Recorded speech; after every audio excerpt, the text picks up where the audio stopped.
Pushing through chaos, overcoming injuries, and outsmarting the competition. Calm down. No, she got burnt. She got burnt, chef. Jump in it! You burnt your hand badly tonight. I've never seen that in 21 years of cooking. Very impressive. These are the moments when chefs became Sigma in the most unreal way.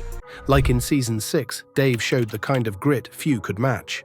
In Episode 3, after losing the Firefighter Pasta Challenge, the blue team had to clean fire trucks as punishment. First order, you guys are gonna wash this in. For you two, stretch this hose out, drain all the water out of it, and then roll it. While doing so, Dave got his left hand stuck inside a truck. I was scrubbing the truck and my hand got stuck, so I yanked it out. I was about to just lose my arm there. And instead of complaining, he quietly pulled it free, already swelling, but determined not to slow down. My wrist is really screwed up. It was really swollen. I'm scared that I can't feel the tips of my fingers. That hurts. Yeah, it's just because it feels like the bone's touching the skin. Later, a medic confirmed he had a torn FCR and a slight fracture, yet Dave brushed it off, saying he could handle the pain. I have a torn FCR and a slight fracture of the wrist, but I'm a tough guy. I can take the pain. Dude, I'm fine to work. The next day, when Ramsay asked about his wrist, Dave simply said it was fine, even volunteering to be a waiter so he wouldn't hold his team back. Ramsay nicknamed him the One-Armed Bandit. You gonna be the server? Yeah, You sure. got it? A one-armed bandit? Not a problem. I can use both hands, chef. Good. By Episode 7, despite the cast, Dave was back on the appetizer station, serving perfect risottos and impressing the chef's table. Here's 2 samples of the risotto for you to try right now. Not bad, huh? Very nice risotto. Thank you, chef. He was named Best of the Worst for carrying the blue team. There was one chef that stood out tonight, and he did it with one arm. Dave, clearly the best of the worst. Then in Episode 8, he took charge on the fish station, even running to the pantry to whip up a fresh batch of mashed potatoes when Andy ran out. Chef, I'm running out of mashed potatoes. I'm probably about 3 orders short. I hope we've got enough for what's on order. Chef, we're gonna be very close. Now, I got enough. I'm hoping barely enough. Can anybody help me with potatoes? I'll get the potatoes. Thank you. I got all these potato ends. I can make mash with that. The blue team won the service, and Ramsay praised Dave as the standout of the night, a true example of quiet strength and relentless perseverance. one of the best performances came from Dave. Thank you. Don't stop. No, chef. While Dave became the all-rounder, Zach from Season 11 proved that real strength isn't just about cooking, it's about grit. In Episode 2, when John, Dan, and Ray were kicked out one by one, he suddenly found himself alone in the blue kitchen, battling the heat and exhaustion. I start feeling pressure. With his body shutting down, he stumbled to the back, threw up, and nearly passed out. But instead of quitting, he grabbed a wet towel, cooled himself off, and went right back to work. Oh my God. Zach keeps leaving the kitchen. Where's Zach? Zach! Oh my God. Zach, you okay? Yes, chef. Despite being dehydrated and barely standing, he powered through every ticket, finishing the dinner service solo like an absolute beast. Ramsay even praised him for his determination, and honestly, that was a total Sigma move. Woo, let's do it. 2 halibut, 2 chicken. Perfect. Zach, you gave it your all. Yes, chef. That's the kind of commitments I want to see. Then in Season 2, Episode 2, Heather West came through and proved what true dedication looks like. While working the meat station, she accidentally spilled hot duck sauce on her hand, suffering a painful second-degree burn. You okay? No. Calm down. No, she got burnt. She got burnt, chef. Hey, come here, come here. Show me. Oh, okay. Nice hot water. Calm down, calm down. Even Ramsay was rattled and immediately rushed to help, cooling her hand under cold water and calling for ice. Jump in it! Jump in it! Get me some ice, please. Oh, there you go. Big deep breath. There you go. Good girl. Good girl. Even in pain, Heather refused to slow down. She calmly guided Maribel and sous chef Marianne through her station, making sure the service didn't collapse. Please check that fork, Ross. Maribel, there's quail in the oven, Marianne. 2 extra quails, not orders, just extra quails. Eventually, she was taken to the hospital by ambulance, but what made the moment powerful was her return. Right after service, hand bandaged, standing tall, Ramsay praised her resilience and leadership, and honestly, that quiet comeback energy was pure Sigma. No complaints, just courage. Heather, Yes, chef. welcome back. Thank you, chef. You burnt your hand badly tonight. You were delegating your section to your team. I've never seen that in 21 years of cooking. Very impressive. Thank you. While Heather showed true skills in the kitchen, Rochelle from season 12 aced a dish she never made in her life. During episode 5, she entered the Creative Memory Challenge nervous. She'd never made polenta before, but with Melanie's quick tip to treat it like mashed potatoes, she went for it. I'm just so nervous, like I've never made polenta before. I'm like, it tastes right, it feels right, but it could be wrong. And it has to be like consistency of mashed potatoes. Okay. Their pan-seared chicken over creamy polenta impressed Ramsay so much that he called it delicious, earning their team a point and Rochelle a boost of confidence. The dish is a pan-seared crispy skin chicken with a creamy polenta underneath. Rochelle cooked it, chef. Absolutely delicious. Point goes to both of you. Then, in episode 9's Dome Challenge, she took another risk, lobster and polenta, despite never cooking lobster before. Oh, and did I mention I've never cooked this before? To everyone's surprise, Ramsay praised her presentation and bold flavors, and she won that round too. It was my first time actually ever cooking lobster. You've never cooked lobster like this before? No, never. Yeah, it's nice. I think I have to give it to Rochelle on this one.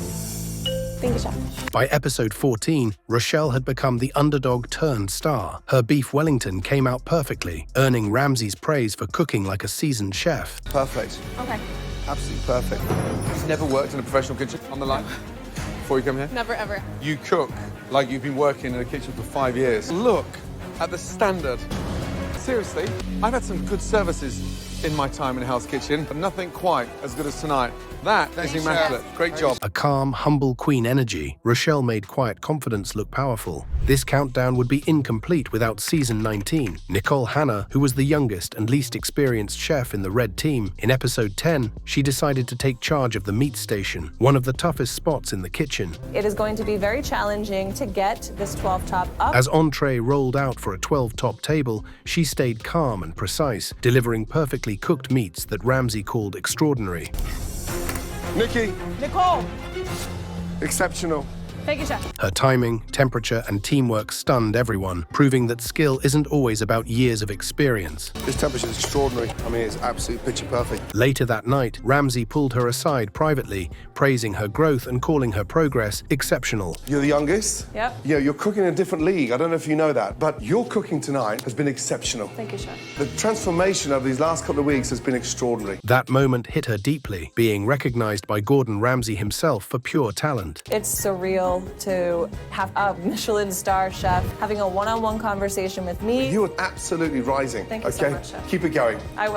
Well promise. done. Thank you, chef. The red team took the win, and Nikki's quiet dedication turned into a shining example of raw, young mastery. Next up is Trevor from season 8. In episode 9, Trev found himself sent back to the blue team, a move that felt like coming home after feeling isolated on the red side. Ramsay made it clear this was Trev's final chance to prove himself. Taking the appetizer station, Trev kicked off service with flawless risottos, setting the tone for the blue kitchen. Trev, that risotto, yeah, it tastes fantastic. Keep everyone like that. But when Rob struggled on scallops, Trev's frustration showed, reminding everyone just how high the stakes were at this point in the competition. We gotta come back from this. Let's go.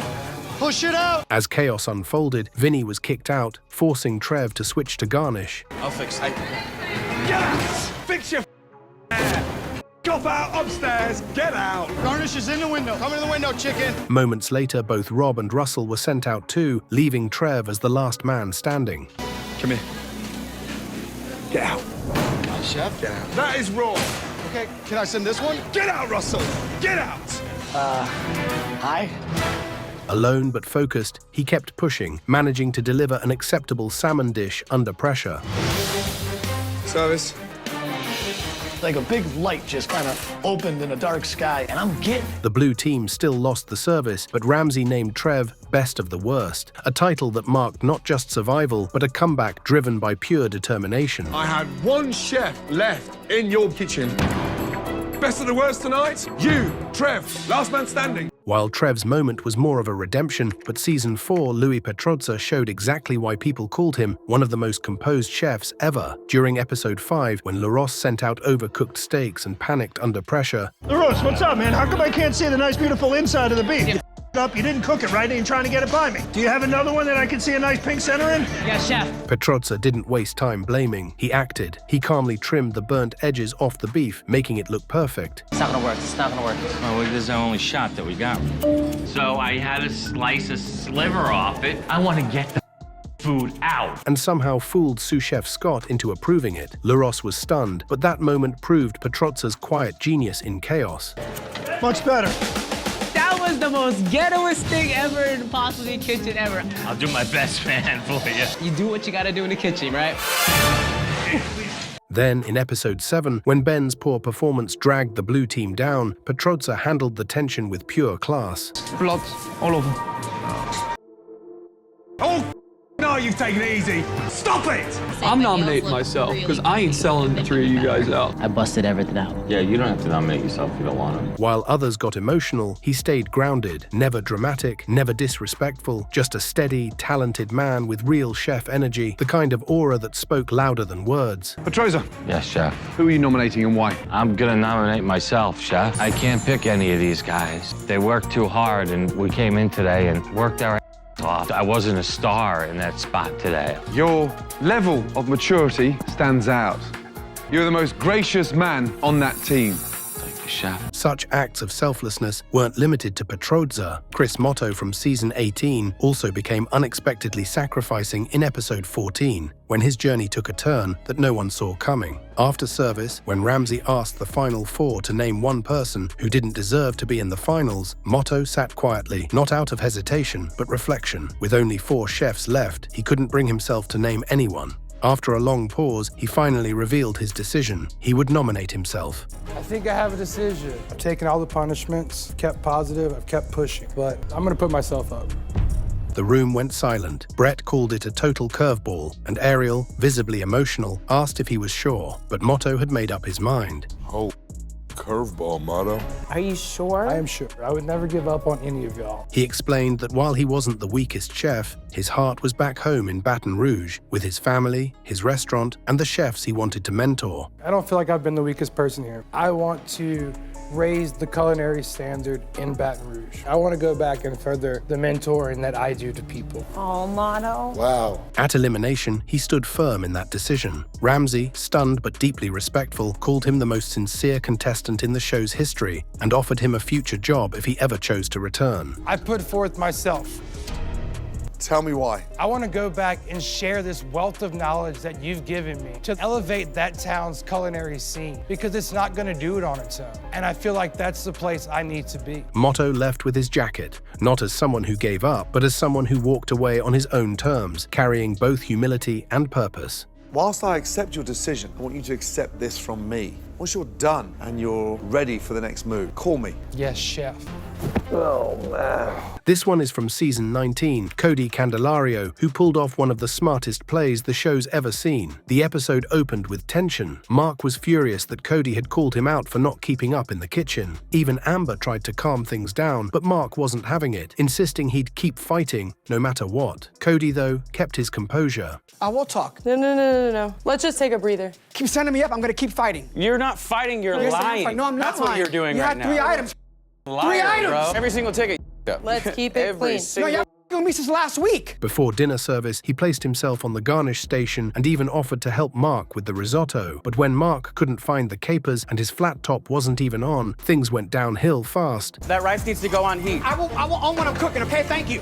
Thank you. Mark, chill out. He's only trying to help you. It's a team, Mark. Cody tried guiding him, literally holding his hand through the process, but Mark kept snapping back. Eventually, Mark sent up a raw risotto and a curdled carbonara, and Ramsay's patience ran out. Taste the risotto. It's not even finished. There's no gloss on there. Taste that. That's curdled overcooked. There's no seasoning in there. If I tell you it's not ready, okay? After the blue team lost the service, Cody made his move. During deliberation, he told Mark straight up that he was his pick for elimination. I want to see Mark go home, and so, as a leader, I will make sure that happens. Personally, I think you've lost the opportunity to So speak, I can't but speak you now? can... Don't talk to me like that, man. No, I'm sorry. talking No, calmly. hold on. I have been a leader Let me in this speak. team. I can cook way better than You deserve to go home. But when Ramsay asked for the nominees, Cody stunned everyone. He named himself alongside Mark. It was a risky, calculated move, but it worked. Ramsay respected Cody's honesty and leadership, saving him and sending Mark home instead. A perfect blend of strategy and confidence. Cody's self-nomination master plan became one of Hell's Kitchen's most iconic power moves. Our first nomination is Mark, chef. I personally had to reteach him all of the hot apps and consistently bail him out. Second nominee and why? That person is me, chef. I wanted to carry our team, and I felt comfortable doing so. And if I need to step up as a leader, then I'm ready to do that. Mark, Give me your jacket. You are not ready to become my head chef in Lake Tahoe. Thank you. Thank you, Chef. Good night. Gina from season 11 had a rough start to the day that left everyone worried. During episode 2 morning prep, she complained that every part of her body hurt. Sous chef Andy noticed she was struggling and called a medic who assessed her while she explained she just felt overwhelmed. Gina, what's going on? I can't function. I'm sorry that I'm doing this, but... Oh, let's go. Sit down right here. Medic! You feeling okay right now? My mind's wandering about all stuff right now. I need just to relax my system. Feeling she needed a mental reset, Gina retreated to the dorms, made herself coffee, touched up her makeup, and collected herself away from the chaos. I need to be away from everything, away from all my teammates, and concentrate just on myself and get myself together. When she returned to the kitchen, her determination surprised everyone. At dinner service, she was on the fish station with Mary, asking for a spatula to cook scallops. Her constant flipping annoyed Janelle, Jessica, and Susan. Gina's in La La Land, flipping the scallops a million times. You know, it's a simple series. One side, other side, that's it. Over and over. Come on. Back over, don't flip it back over. But Gina pushed through and brought the scallops to the pass alongside Nedra's risotto. I got the scallops ready. Go, Gina, you gotta go. All right, lock it, girl, lock it. When Ramsey tasted the scallops, he deemed them excellent, and Gina reminded the team that she had told them she could handle scallops. Her teammates' shocked faces captured the moment perfectly. Who cooked them? I did, Chef. Excellent. How does this happen? Good job, girl. Told you I can cook scallops. From overwhelmed and lost to focused and triumphant, Gina's perseverance became a true aura moment of resilience and skill.